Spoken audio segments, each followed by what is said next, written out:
So in my last video, I was showing you making this organizer right here, and part of this drawer was in the video, and somebody asked me about where these came from.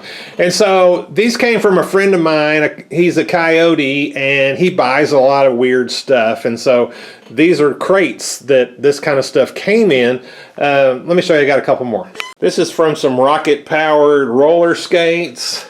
And this is from some dehydrated boulders. You just got to add water to them to make them into boulders. But these are all drawers. It's just the drawer fronts that put on there.